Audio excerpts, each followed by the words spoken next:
Seguramente has tenido una de esas noches en las que es imposible conciliar el sueño.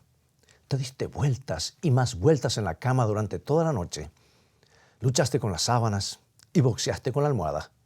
Por suerte no lo hiciste con tu esposo o tu esposa. Y por más que luchaste, no lograste dormir. El sueño simplemente no quiso venir. Bien, la señora de Carl Gacy tuvo una de esas noches. Mientras se preparaba para dormir, de repente le vino un extraño presentimiento de que algo malo le había sucedido a su esposo. No podía entenderlo, no podía siquiera imaginarlo. Había salido de Liverpool, Inglaterra, en el barco más seguro que se había construido jamás, el Titanic.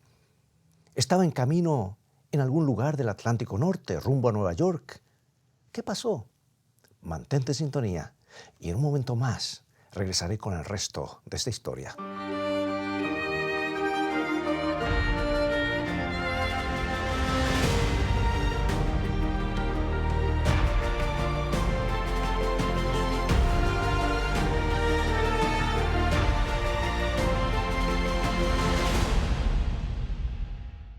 A la 1 de la mañana, la señora Gacy no podía dormir. Daba vueltas en la cama hasta que salió de entre las sábanas, cayó sobre sus rodillas y comenzó a orar. Querido Señor, tengo la sensación de que ha sucedido algo malo con el coronel. Señor, por favor, Señor, protégelo. Regresó a la cama, pero todavía le resultaba imposible conciliar el sueño. Y nuevamente cayó sobre sus rodillas y repitió la oración. Pero entonces, cerca de las 2 de la mañana, una extraña sensación de paz inundó su alma y se fue a dormir. Lo que la señora Gacy no sabía era que el Titanic había chocado contra un témpano en las frías aguas del Atlántico Norte, que se había abierto una enorme rajadura en el casco, que el agua helada ingresaba al interior, que el Titanic estaba parado sobre su extremo y a punto de hundirse.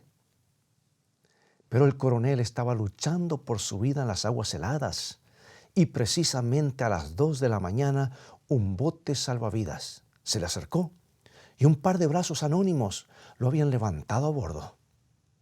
Bendito es el hombre cuya esposa ora por él. Y en el momento exacto en que le había llegado la paz, el coronel había sido rescatado. Y bendita es la mujer cuyo esposo ora por ella. Y benditos son sus hijos, los adolescentes que saben que durante sus años difíciles, mamá y papá se postran sobre sus rodillas para orar por ellos. Yo crecí en un hogar adventista del séptimo día. Nunca fumé ni bebí alcohol en mi adolescencia, aunque muchos de mis amigos lo hacían. A veces podía ver a través de la endija de la puerta que mi papá estaba con la Biblia sobre las piernas estudiando las Escrituras. Y a menudo papá doblaba sus rodillas y comenzaba a orar. Querido Señor, bendice a mis hijos. Yo me sentía protegido cuando lo escuchaba orar por mí. Y hay muchas cosas que nunca hice porque mi padre y mi madre oraban por mí. Y nunca los quise defraudar. Ellos merecían mi respeto. Por eso, amigo y amiga, benditos los adolescentes cuyos padres oran por ellos. Bendito es el hombre que tiene una esposa que ora por él. Bendita es la esposa cuyo esposo ora por ella. Pero aunque es maravilloso que tu esposo o tu esposa oren por ti, o que tus padres oren, que los padres oren por los hijos, y estos por sus padres, o los hermanos y hermanas por sus hermanos y hermanas, es más maravilloso saber que Jesús ora por nosotros. Saber que tú estás en su mente, saber que estás en su corazón, sentir que Cristo en el jardín de Getsemaní estaba pensando en ti. Pensar que Cristo mientras colgaba de la cruz estaba pensando en ti y saber que Jesús en el santuario celestial sigue pensando en ti.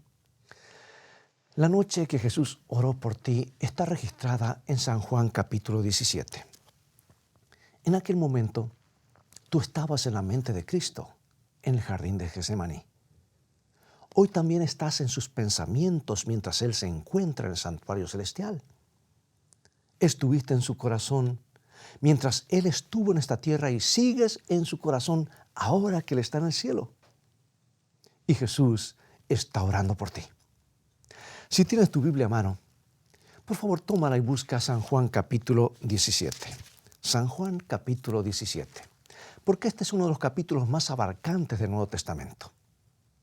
Lo que Jesús oró en ese momento es lo mismo que ora ahora. Lo que estaba en su corazón entonces está también ahora. Jesús está pensando en ti. Jesús está orando por ti. Y porque ora por ti puedes alcanzar la victoria. Y cuando el sendero parece demasiado largo, muy arduo, duro, cuando solo hay obstáculos en el camino, Jesús está orando por ti. San Juan capítulo 17. En el primer versículo nos dice estas hermosas palabras. Estas cosas habló Jesús y levantando los ojos al cielo dijo, Padre, la hora ha llegado. La hora, esa era la hora para la cual el Salvador había nacido. Era la hora que había sido señalada durante siglos. Era la hora que los milenios habían focalizado. La hora de la cruz, la hora del sacrificio, la hora de la crucifixión, la hora de la traición de Judas, la hora de la negación de Pedro, la hora del rechazo de los judíos, la hora de la condenación de Pilato, la hora de la que estaba pendiente toda la eternidad. La hora había llegado. La hora de la corona de espinas, la hora de la vieja cruz de madera, la hora del quebrantamiento, la hora de los clavos, la hora cuando el amor de Dios sería magnificado en el Calvario. Sí, la hora había llegado. La hora en que el hombre crucificaría al Hijo de Dios, el ser creado, crucificando a su Hacedor. ¡Qué paradoja!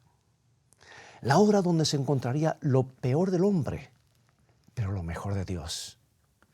Y amigo y amiga, si Dios puede tomar una cruz de madera astillada, gastada, que fue ensangrentada y empapada de sudor por el Hijo de Dios, para convertirla en un instrumento de gloria, entonces Dios también puede tomar tus sueños quebrantados y esperanzas frustradas y tu vida deshecha en pedazos para convertirla en la mayor gloria del universo. Porque eso es lo que Dios hace y en lo que se especializa.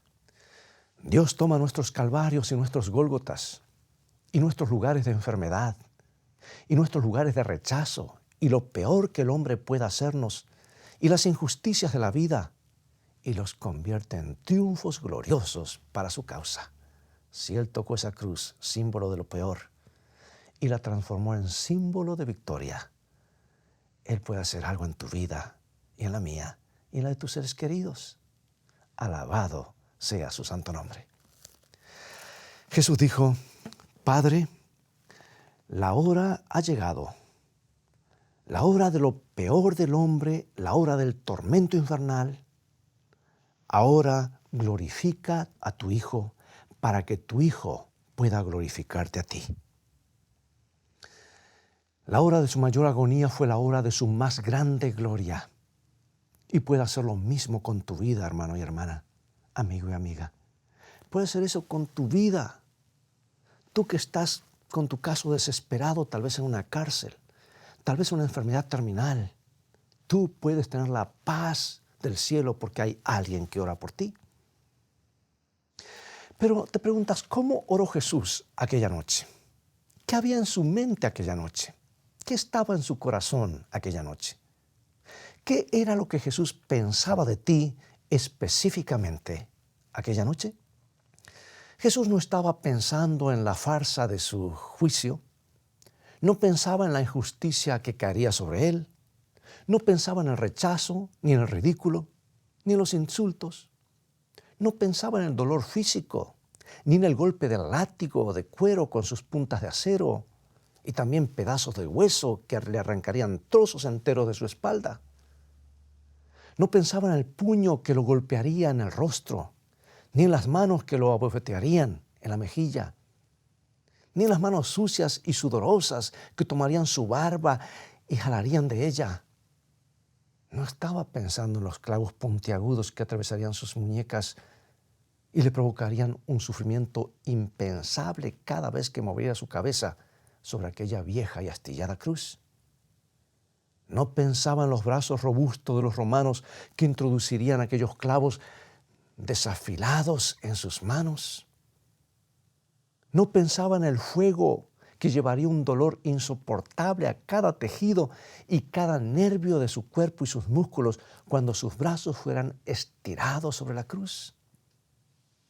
No pensaba en el hecho de que todo su cuerpo se estremecería por su agonía y el dolor cuando la cruz fuera lanzada dentro del hueco que se había cavado en la tierra para sostenerla. Y ni hablar de la culpa corporativa de la humanidad entera sobre él y la agonía que sufriría al percibir la cercanía de la muerte por cada ser humano y por cargar los pecados de la humanidad.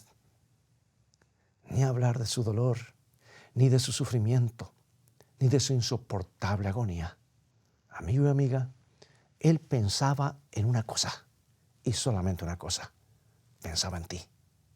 Tú estabas en su mente aquella noche. Tú estabas en su mente en aquel jardín y en el patio de Pilato. Tú estabas en su mente cuando caminaba hacia el monte Gólgota. Tú estabas en su mente cuando pendía de la cruz. Tú estabas en su mente y sigues estando en su mente ahora. El objetivo del Calvario éramos tú y yo. Como dijo Pablo, y me amó a mí y se dio a sí mismo por mí. Tú estabas en la mente del infinito Hijo de Dios cuando caminó entre nosotros. Él pensaba en ti. Ahora, ¿cómo oró a favor de su iglesia? Mira, pidiendo 3 cosas.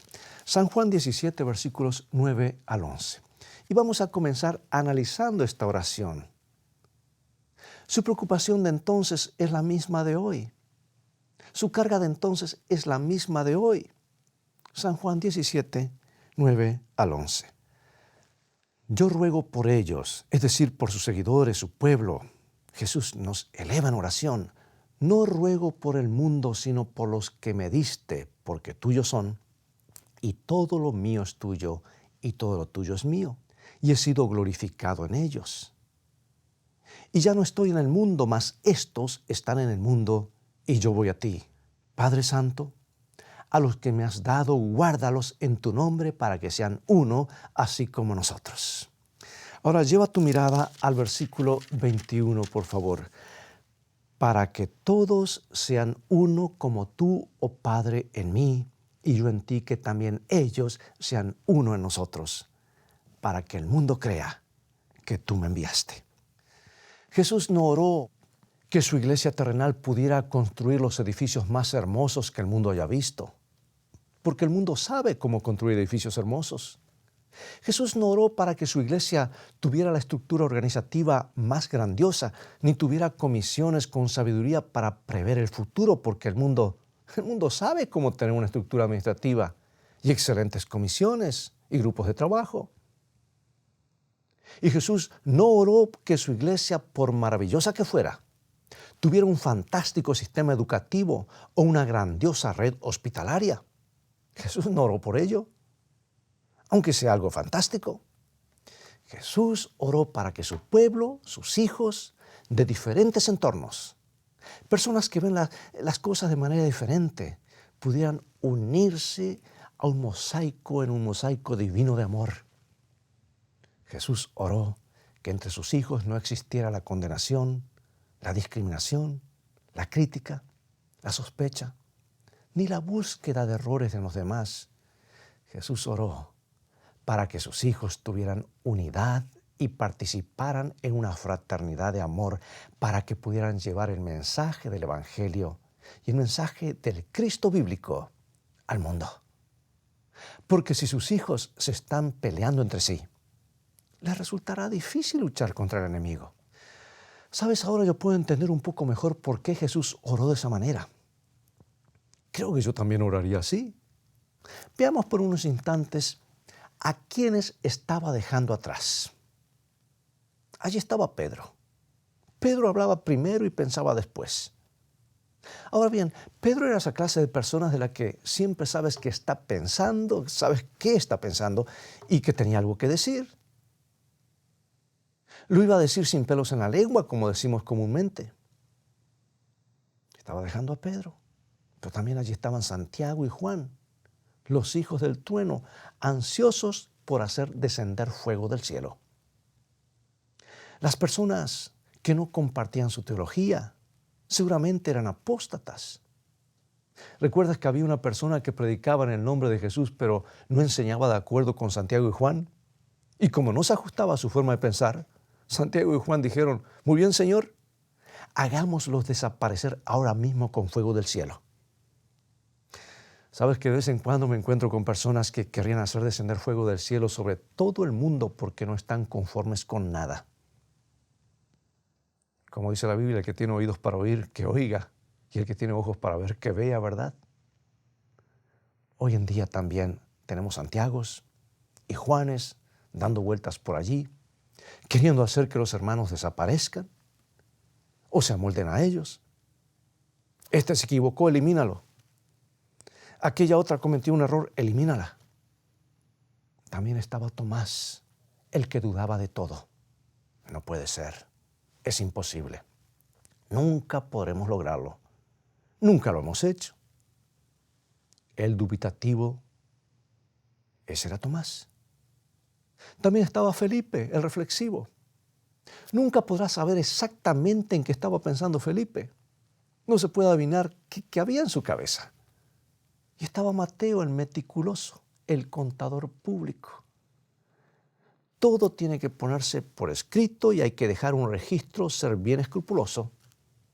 Y tenemos a Andrés, el que nunca dice nada, se sienta en un rincón, se queda callado, haciendo relaciones en privado con unos y con otros.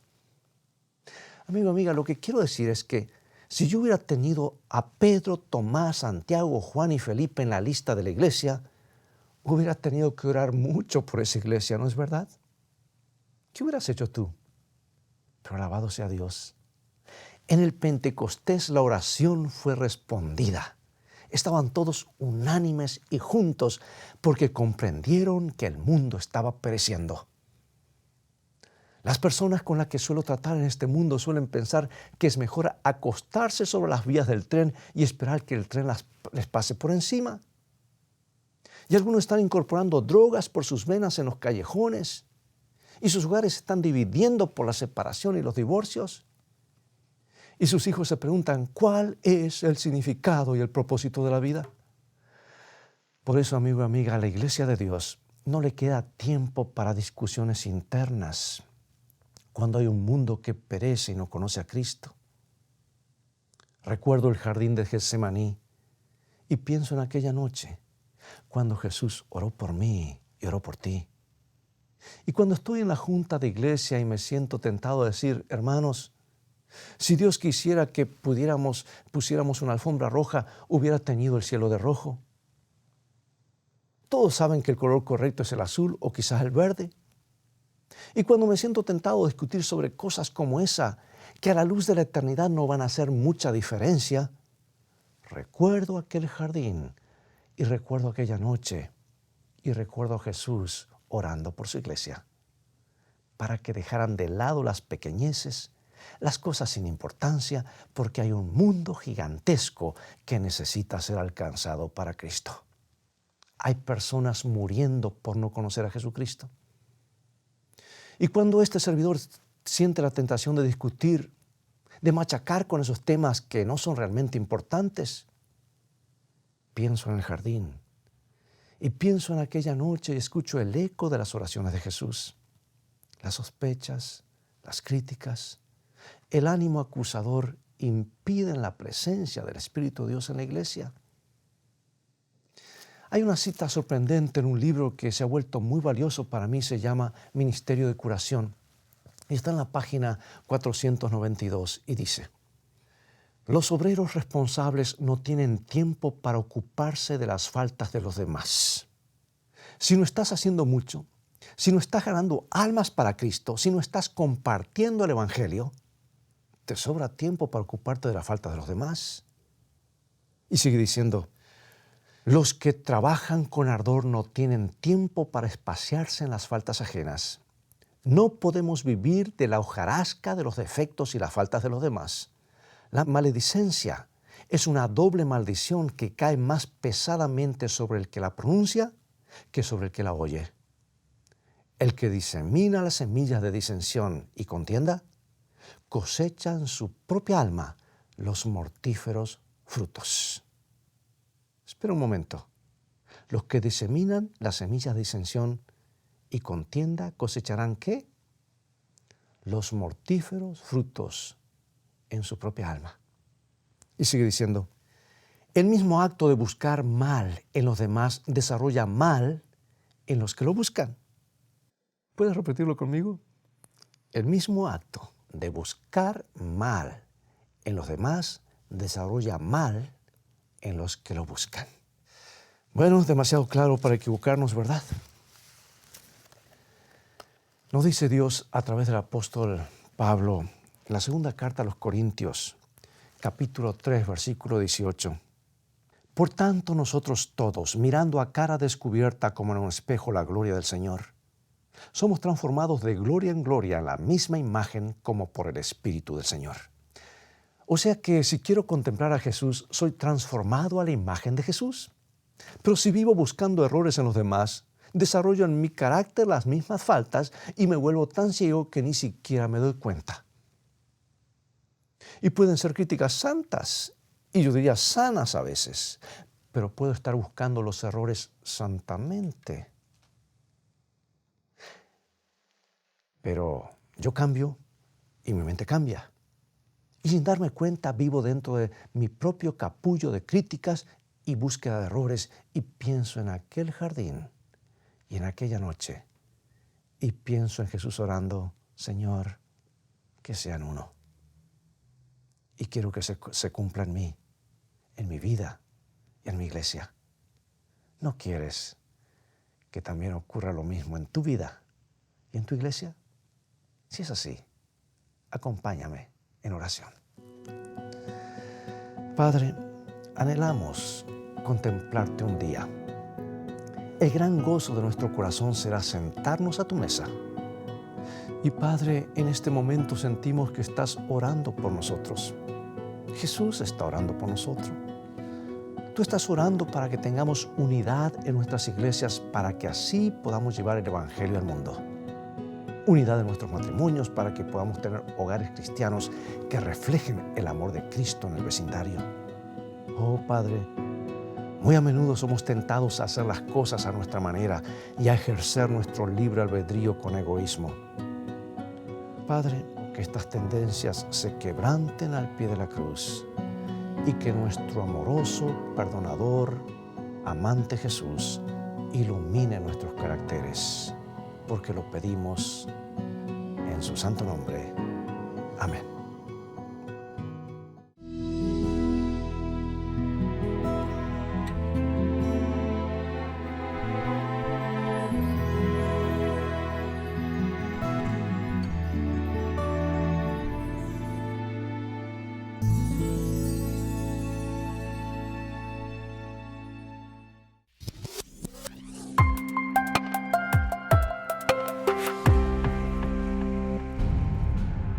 Querido amigo y amiga, la nueva serie de Escrito está, Fe a toda prueba, ya está disponible.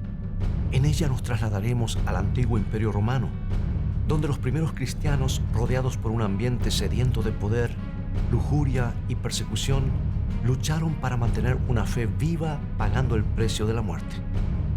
Y aunque carecieron de poder político o recursos económicos, alcanzaron la victoria. ¿Cómo pudieron estos mártires soportar la tortura y el dolor? ¿Cómo mantuvieron viva la llama de la fe? Y aún más importante, ¿cómo puedes tú tener esa misma fe en la hora de la prueba? Fe a toda prueba. 5 temas que desafiarán tu fe. Adquiérela hoy mismo visitando la tienda de escritoestá.org o llamando al 423-362-5834.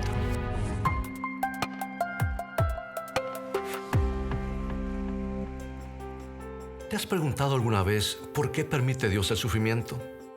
¿Cómo se originó la maldad en la tierra? ¿Cuál es la marca de la bestia? ¿Cómo puedo identificar a un profeta verdadero? Hoy quiero presentarte las nuevas guías de estudios bíblicos. Escrito está.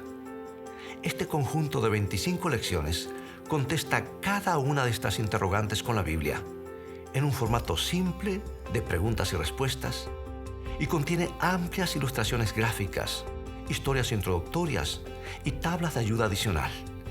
Estos estudios se pueden adquirir en conjunto o en forma individual y son una excelente herramienta para entender la Biblia a profundidad. Para más información, visita ahora mismo la tienda de escritoestá.org o llama al 423-362-5834. Descubre a través del estudio de la Biblia el maravilloso plan de Dios para tu vida. Nuestro Padre Celestial está esperando derramar sobre nosotros la plenitud de sus bendiciones. Es privilegio nuestro beber abundantemente en las fuentes del amor infinito. Qué extraño que oremos tan poco.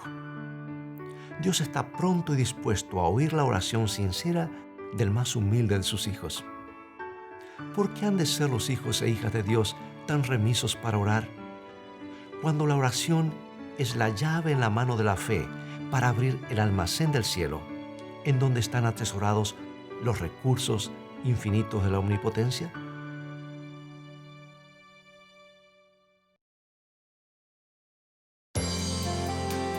Pregunto, ¿qué es lo que espera Conéctate Dios? cada mañana a escritoestá.tv para ser inspirado por el devocional diario. Una mejor manera de vivir con el pastor Robert Costa. O suscríbete para recibirlo directamente a tu correo electrónico.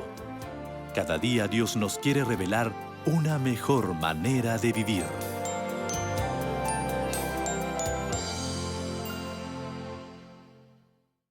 Amigo y amiga, es todo el tiempo que tenemos por hoy. Ha llegado el momento de despedirnos. Recuerda, hay alguien que ora por nosotros y eso debe llenarnos de ánimo y confianza. Te invito a que coloques toda tu vida en un Dios de amor, que nos ha amado aún antes de que hayamos nacido y que ha trazado un plan para que seamos felices para siempre. Pero recuerda que felicidad comienza con fe y la fe viene por el oír y estudiar la palabra de Dios. Por eso te invito a continuar estudiando.